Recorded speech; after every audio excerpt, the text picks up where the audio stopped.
suis arrivé au mois de novembre 1953 et j'ai quitté au mois de juin 2004. Je suis arrivé là-bas, j'avais 29 ans et j'ai quitté, j'avais 80. C'est une bonne partie de ma vie, ça.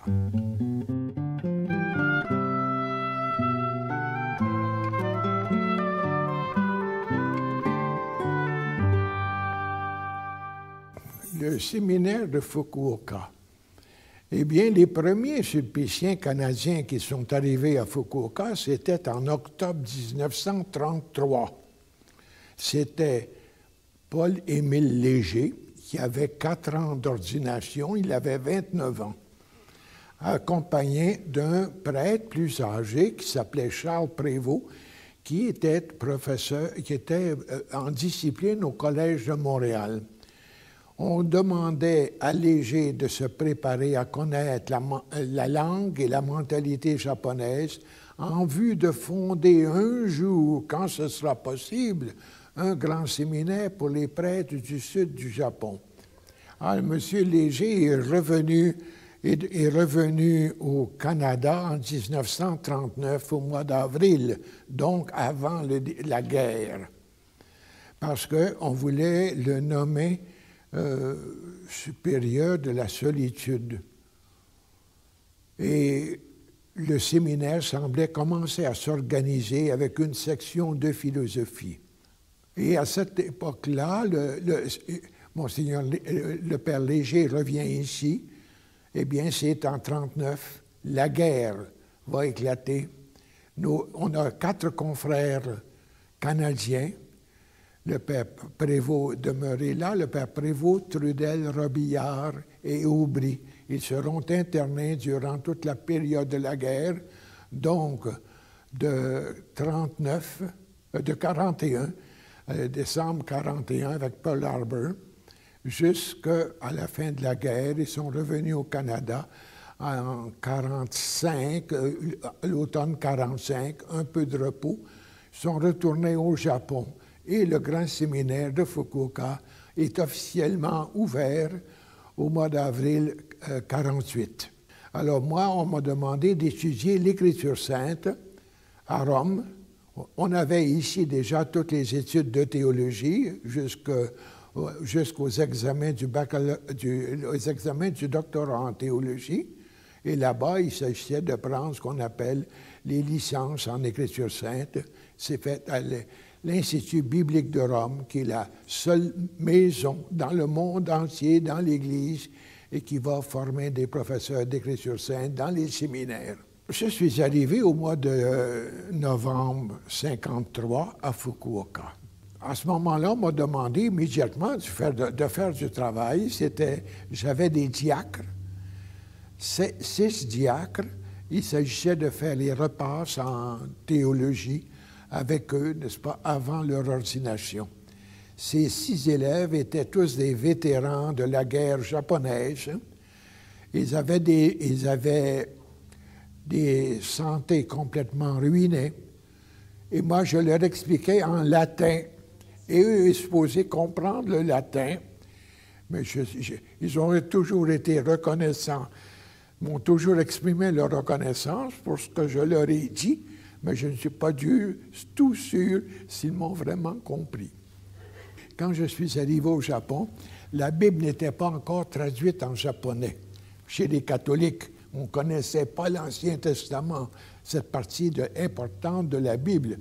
On n'avait qu'un Nouveau Testament qui avait été traduit en japonais, publié en langue littéraire, difficile à comprendre, parce que c'est un peu la langue littéraire japonaise, c'est un peu comme le latin pour nos gens. Pour ceux qui n'ont pas fait beaucoup de latin, le latin est une langue assez difficile.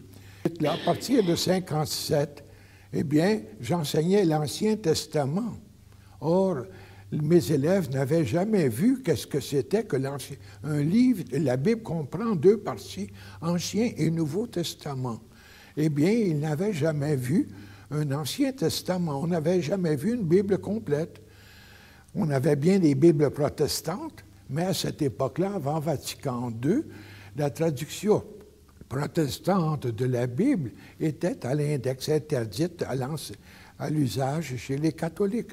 J'ai demandé à Rome une permission spéciale pour utiliser ce texte et le faire comprendre, le faire voir qu'est-ce que c'est que la Bible de l'Ancien Testament.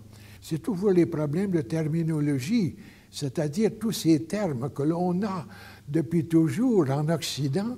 Lorsqu'on arrive au Japon et qui n'a pas le christianisme, quelle sorte de termes va-t-on employer et qu'est-ce que ça signifie pour ces gens-là? Alors, c'est tout un problème parce qu'il faut refaire tout le vocabulaire mot par mot et tâcher de trouver. Et on discutait avec les autres chrétiens quelle serait la meilleure expression. Et les expressions qu'on employait jusqu'à présent, quelles étaient les limites, qu'est-ce que c'est que l'on comprenait mal. Et ça a toujours été un problème très grave, le problème de fixer la terminologie chrétienne. Nous sommes là jusqu'aux années 73. Ça fait donc tout près de 20 ans que je suis au Japon. Et c'est à ce moment-là, après avoir publié ce gros volume qu'on appelle le vocabulaire de théologie biblique en français, mais nous autres, on a appelé le dictionnaire de la pensée biblique, dont le premier article était l'amour et le dernier article était le rire. C'était formidable comme volume. Et c'était publié dans une maison non chrétienne, une grosse maison d'édition. Je suis allé chez les catholiques, puis on avait un manuscrit qui était épais comme ça, à peu près 2,5 pieds d'épais, hein, tout écrit à la main, parce que le japonais, ça ne peut pas s'écrire autrement. Alors, on avait pris 3 ans pour écrire ce manuscrit. On y avait travaillé 8 ans, en tout, un total de 8 ans. Il a été publié par cette maison non chrétienne. On a hésité, avant d'aller là, c'est les spécialistes des grands dictionnaires. Et si on y arrivait, eh bien là, on était sûr de pénétrer dans toutes les universités et toutes les bibliothèques du Japon. 3 mois après, je suis allé là, j'étais avec l'évêque de Fukuoka, Monseigneur Hirata, et le père Koira qui travaillait avec moi. Et là, j'ai demandé, mais on leur a donné également une traduction anglaise du texte français, parce que personne n'était chrétien dans cette grosse maison d'édition où il y avait 600 employés. Et ils connaissaient un peu l'anglais. On leur a donné le texte anglais. Alors, 3 mois plus tard, c'était au mois d'octobre, lorsqu'on l'a présenté, je me souviens toujours du président qui nous dit ceci, après avoir réuni son conseil: « À genoux, je vous supplie de nous permettre de publier ce volume. Le Japon en a besoin. » On ne pouvait pas demander mieux. Et alors, mais ils ont dit immédiatement, comme vous savez, nous sommes les spécialistes de la langue japonaise. Alors, on va vous passer un dictionnaire, nos dictionnaires de la langue japonaise, et vous allez reprendre au complet tous ces manuscrits et voir est-ce que tous les mots soient employés correctement d'après le sens de nos dictionnaires. Et lorsque vous avez besoin d'une chose, d'un sens nouveau, eh bien, vous mettrez une note du traducteur. Et ça nous a pris 1 an pour refaire au complet les 4000 pages de manuscrits à refaire. Ils l'ont publié. Et là, moi, il dit au tout début, on va le publier à 3000 exemplaires. Oh, je leur ai dit, vous êtes capable de faire mieux que ça. Voici, c'est écrit chez les 2 premiers caractères, c'est Fukuoka. C'est le nom de la ville. San Sulpice, Saint-Sulpice. Dai, c'est université. Shingaku-in. Shin, c'est Dieu.